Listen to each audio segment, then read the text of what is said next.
To set the stage, let me talk a little bit about our subject, which is industrial policy post-election.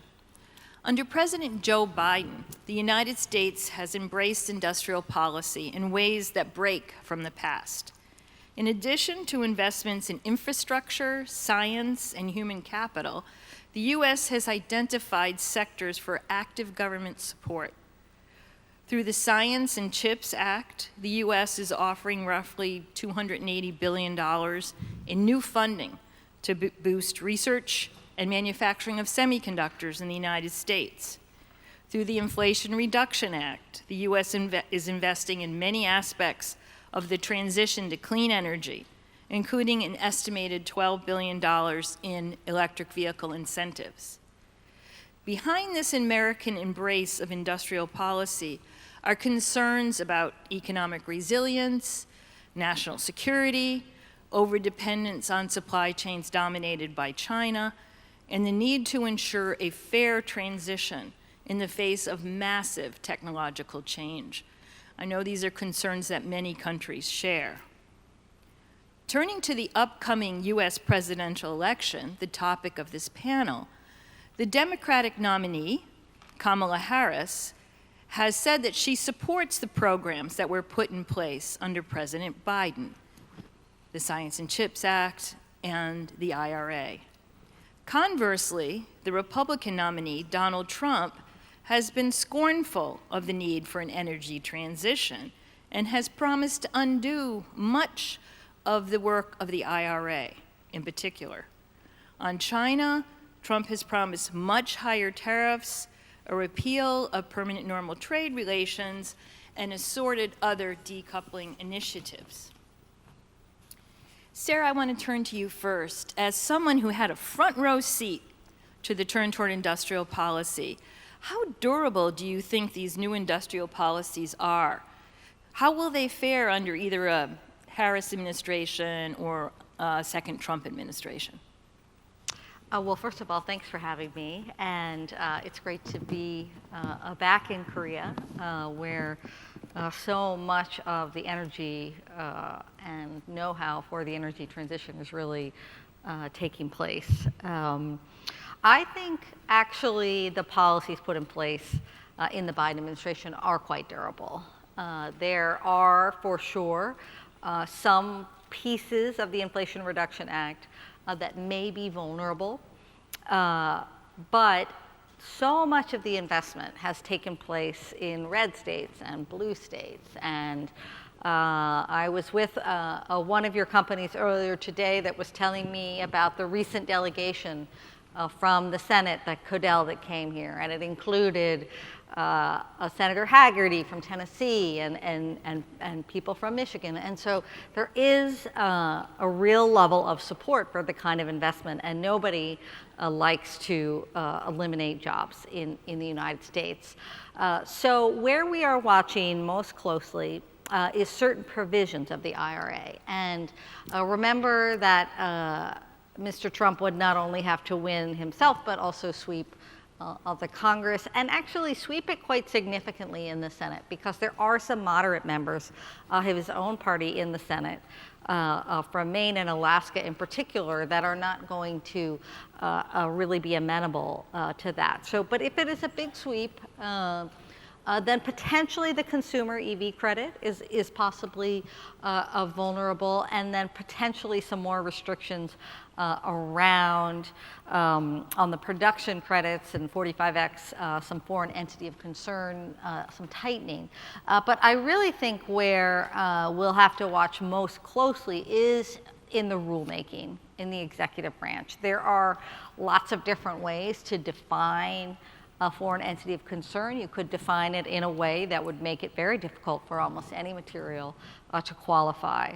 And there are things that the Biden administration has done to accelerate deployment, whether it be the exception for graphite for a couple of years while the transition takes place, and some of the leasing provisions allowing leased vehicles that a Trump administration could change on the rulemaking side. I think if Vice President Harris wins, I think it will feel very similar to what you see under this administration. But so I do think there are going to be shifts, but by and large, a lot of money is still going to go out the door, and a lot of this transition is still going to take place. So as former trade negotiators, and I don't get that many chances to have these captive trade negotiators here to answer my questions, how do you view the link between trade policy and industrial policy? And in particular, this turn toward discriminatory, and I use that word to mean ones that are selective restraints on certain countries. How do you view this turn toward discriminatory trade policy? What kinds of new protectionisms do you think we might see after the election, and where will we see it? Well, you've raised a lot of issues with that question, and I think a couple of important things. First of all, as you noted, I do not believe the next administration will have a very robust legislative agenda.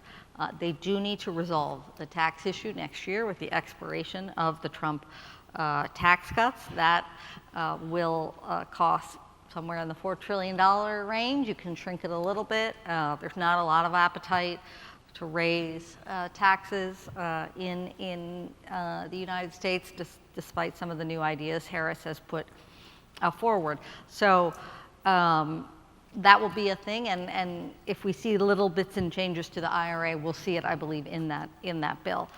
The second reason is I believe, particularly if Harris wins, I do believe the Republicans are going to take the Senate, and it'll be the first time that a new president has not had their own party in power in the Congress for at least the first period of time since George H.W. Bush in 1988. So we are looking at a divided government from right away, which will limit the kinds of not only legislative efforts that we will see, but also some of the appointments that we might see.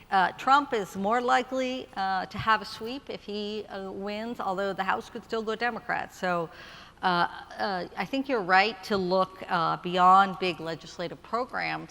And both of these administrations, I believe, would be very, very heavily focused on executive actions, particularly President Trump, because he does, as we saw the first time, the good news is we've seen how these people govern.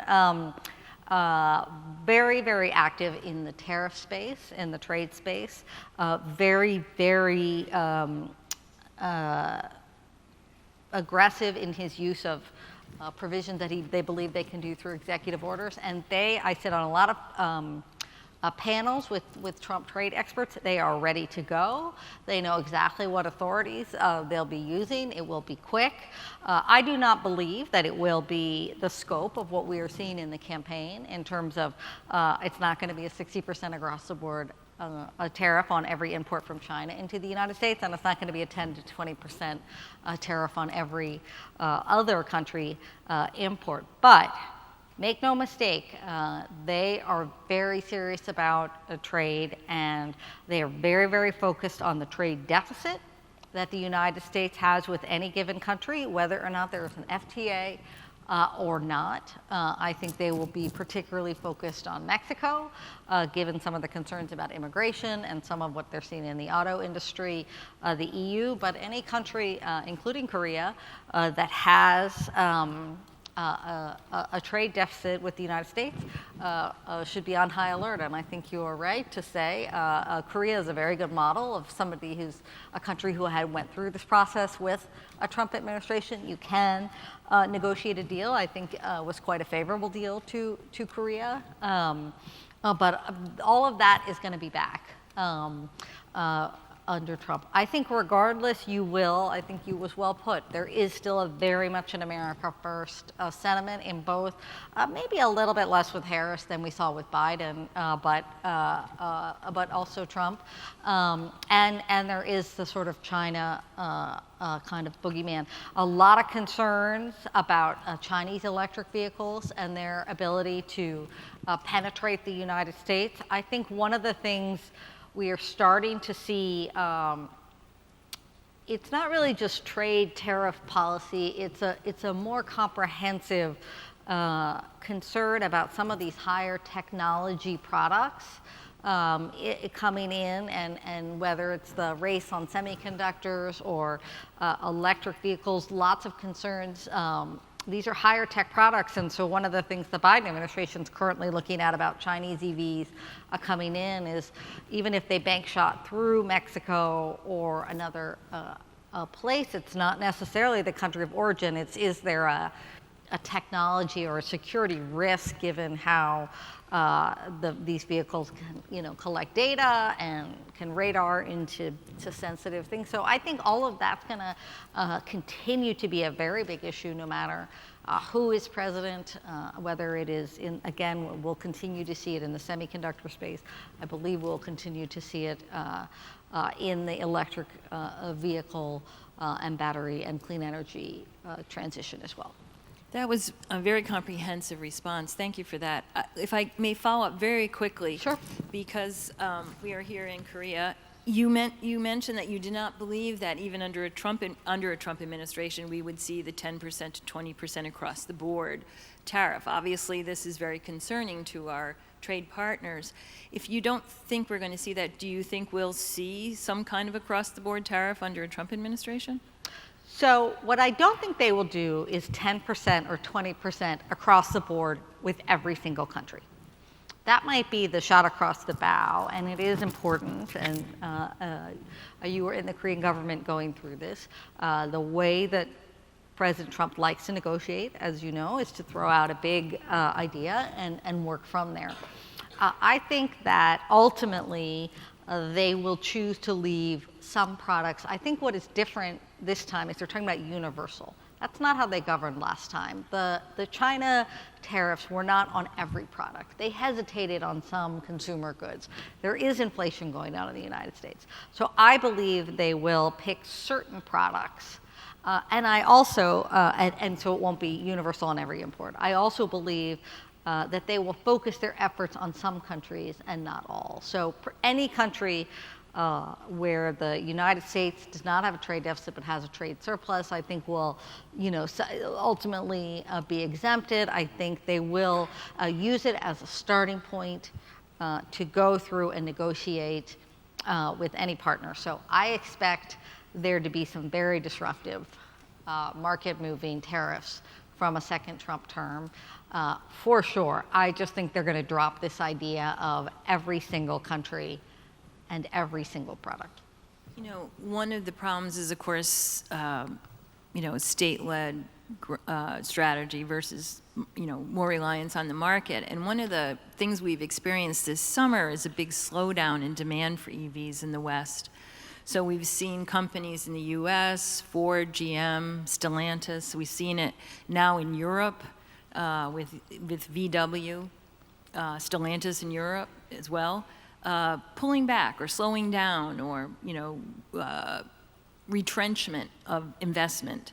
They still have plans on the board. They still say they're committed to these new factories, new battery plants, et cetera. But we seem to be hitting a little bit of a gulf, here. Do you think that with China charging ahead, so there was a report just today that of new sales in China of vehicles, more than 50% are EVs. So it's just an enormous market. Their companies are continuing to learn and to achieve economies of scale that are making them even stronger competitors. Do you see the need for new attempts by governments, assuming a perfect world, if you could design the policies, to stimulate demand for new energy products in the West so that we can begin to compete? Because while we're talking about U.S., China, U.S., Korea, there's a whole wide world out there that's going to need these products in South America and Africa, and we really don't want to cede that entirely to the Chinese. So is this Gulf just a temporary hiccup, or should we be more concerned and asking for more government stimulus of demand so that these producers can achieve scale? Yeah.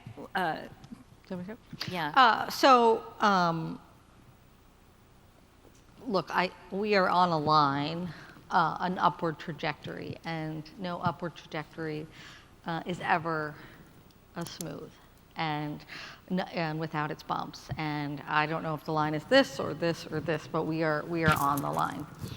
I think in a perfect world, if I were to think of where the next tranche of investment would come, I would like to see it in some more developing countries, particularly in and around critical minerals and production and getting demand up. I think it is going to come. I don't, yes, in the United States, if you double the, I don't know how much, there's been a lot of investment. So I think, of course, you always, it's always good, but if I had to just pick among finite resources, I would want to get kind of some of the rest of the world kind of in the game a little bit more, particularly since they have a lot of the resources that are needed to make this a transition. I think I do worry about China charging ahead. I think it's not only a know-how issue, it's also the Chinese economy right now doesn't have the demand really to meet a lot of its production, and that's where we're seeing some flooding of goods, and where you're seeing a lot of anxiety in Europe in particular. The United States is more protectionist in this front, a little bit less integrated with China in some ways in auto production.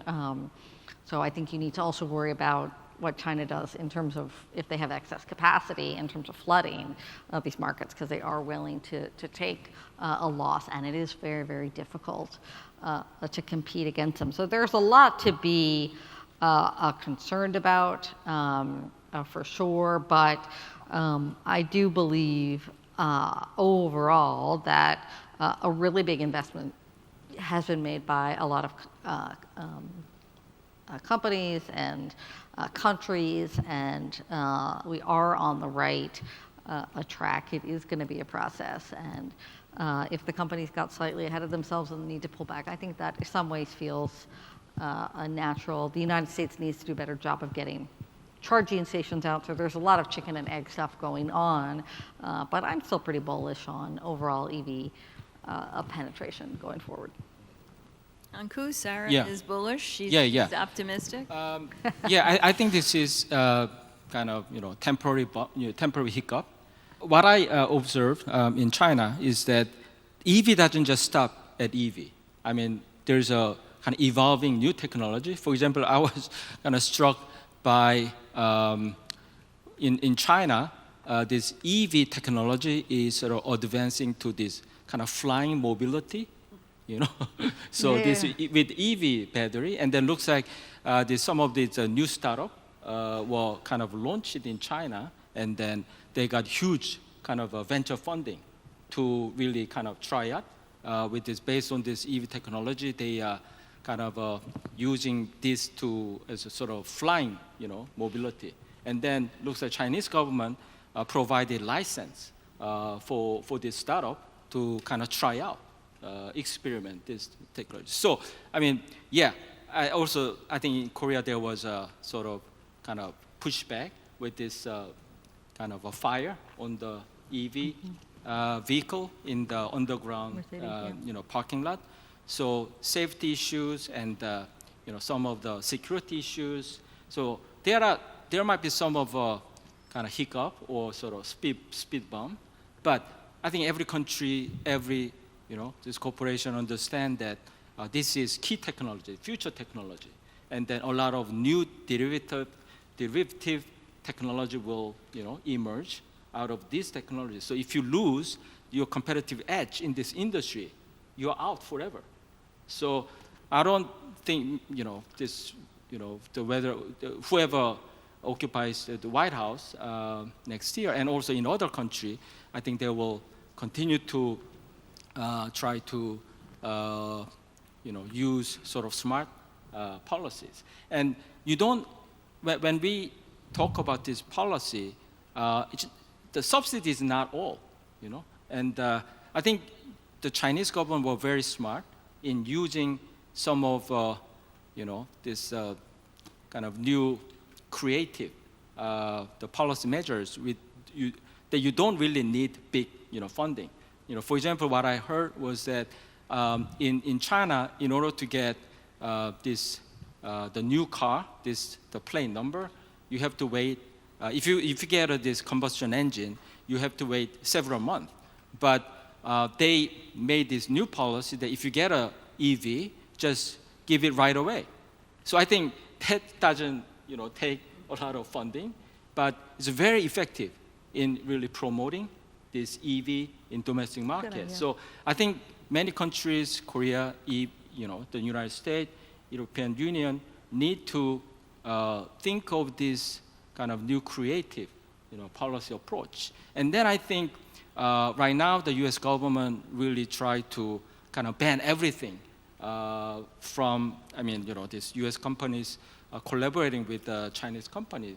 But I think I'm worried about the U.S. industry. If they don't really have the chance to collaborate with the Chinese competitors, then there is no kind of exposure to kind of learn new technology or catch up with this new industry, the trend. So in that sense, I think the European Union, Korea, or other countries need to also find ways to kind of continue this technology cooperation with Chinese EV makers. It seems that we have ideas of what we need to do, but they're really not feasible in the current environment. So since I have two trade negotiators with me, I'd be remiss if I didn't end with a question about WTO or cooperation. Han Ku, when you're talking about the U.S. Encouraging cooperation with Chinese makers, it seems to me there needs to be some sort of agreement or understanding about some rules of the road on industrial policy. Otherwise, there's the feeling that one is being taken advantage of, or that one doesn't have access to the foreign market in the same way that the Chinese might have access to our markets. So we've seen, unfortunately, the failure of even plurilateral, so agreements among a smaller set of countries being accepted by the World Trade Organization. And I think that's led to a lot of pessimism that any kind of cooperation is even possible. So as the last question, I'd like you both just to talk about how do you think about the possibility for cooperation? Is it going to be among a handful of sort of like-minded countries? Is there any call for optimism in terms of getting an environment in which we could see that type of collaboration? Sarah, if I might turn to you first. I'm certainly not very bullish on the WTO playing a big role in that process. I do think there are a lot of conversations. There is benefit from different partnerships. There are rules of the road. The Indo-Pacific Economic Framework tried to promote that. There are a lot of discussions as a result of industrial policy, like we saw with Korea and the United States. But if anybody thinks this is going to get sorted out in some multilateral way, I don't see it. I don't see it. I think there isn't a feeling among many of the countries that China's going to play along, and people are going to want to not lose the competitive edge. And so I am hopeful that there can be lots of like-minded partnerships, lots of shared learning. Hopefully we get to a place where some learning even from China, and you see some of that in the United States with the CATL Ford deal. But I think it's going to have to be piecemeal rather than relying on any at least multilateral body that I can think of to resolve it. Well, we're almost at the end of our hour. Just very briefly, anything else you'd like to add? Anything that keeps you up at night or that gives you hope that you might want to share? If we look back a year from now, what will we think? I think tomorrow's debate in the U.S. election that makes me, keep up at night right now. It's gonna be a long night. Look, there's a lot of bumps in the road, but I would say I feel more optimistic than I would have said. I didn't know that the United States would be able to come together and I know it's not perfect, and I know it causes conflict, but to make that kind of investment in climate. And I think I have been heartened to see the investments Korean companies have made, Japanese companies, the EU. You know, we are watching the chip story, the semiconductor story. I'm not sure that's going to be quite as successful in some ways. And so I think we should be heartened by the amount of progress that we have made in the energy transition. It's not where we need to be. It's not close to where we need to be. We're, you know, our children and grandchildren will all wonder how our generation missed this so profoundly. But it is you know, I think it is an important legacy for President Biden, important legacy throughout the world, and it is leading to a whole lot of investment that is, I think, very exciting. So, if anything, and that, you know, that kind of optimism and that kind of investment and that ingenuity, no election can stop that. Great. I want to thank you both for discussing this topic, industrial policy and trade policy, and for giving us some optimism in the face of a world that is facing incredible geopolitical tensions, and also, you know, helping us to see a path forward. So thanks so much, Han-Ku Yao and Sarah Bianchi. Thank you for your comments and for being here today. Thank you.